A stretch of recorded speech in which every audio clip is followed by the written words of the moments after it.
बदलापूर येथील सांडपाणी व्यवस्थापन आणि अनधिकृत बांधकामांच्या मुद्द्यावरून मुंबई उच्च न्यायालयाने बदलापूर नगर परिषदेला चांगलेच धारेवर धरले आहे. जर प्रक्रिया न केलेले सांडपाणी उल्हास नदीत सोडले जात नाही आणि तुमच्या हद्दीत अनधिकृत बांधकामेही नाहीत, तर मग हे पाणी गायब होते का? अशा बोचऱ्या शब्दात न्यायालयाने प्रशासनाच्या दाव्यांची पोलखोल केली. नेमके प्रकरण काय?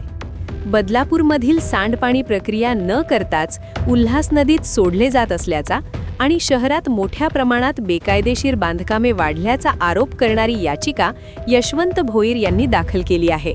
या याचिकेच्या सुनावणी दरम्यान नगर परिषदेने असा दावा केला होता की नदीत प्रदूषित पाणी सोडले जात नाही आणि संबंधित 438 बांधकामे ही मोठी इमारती नसून छोटी दुकाने आहेत. न्यायालयाचे महत्त्वाचे निरीक्षण आणि फटकारे.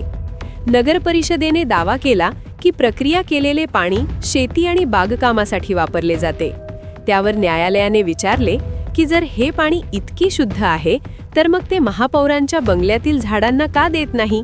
तिथे छान झाडे येतील. न्यायाधीशांनी प्रशासनाला सुनावले की केवळ कागदावर सर्व काही आलबेल असल्याचे दाखवू नका. प्रत्यक्ष परिस्थिती आणि कागदोपत्री अहवाल यात मोठी तफावत आहे. न्यायालयाने ठाणे जिल्हाधिकाऱ्यांना या प्रकरणात लक्ष घालण्याचे आदेश दिले आहेत. तसेच जर नगर परिषदेच्या वर्तनात सुधारणा झाली नाही तर न्यायालयाकडून नियुक्त देखरेख समितीची पुनर्रचना करण्याचा आणि गंभीर परिणामांना सामोरे जाण्याचा इशाराही खंडपीठाने दिला आहे. जोपर्यंत सांडपाणी व्यवस्थापनाची खात्री होत नाही तोपर्यंत कोणत्याही नवीन इमारतीला निवासी प्रमाणपत्र म्हणजे OC देऊ नये असे आदेश न्यायालयाने दिले आहेत.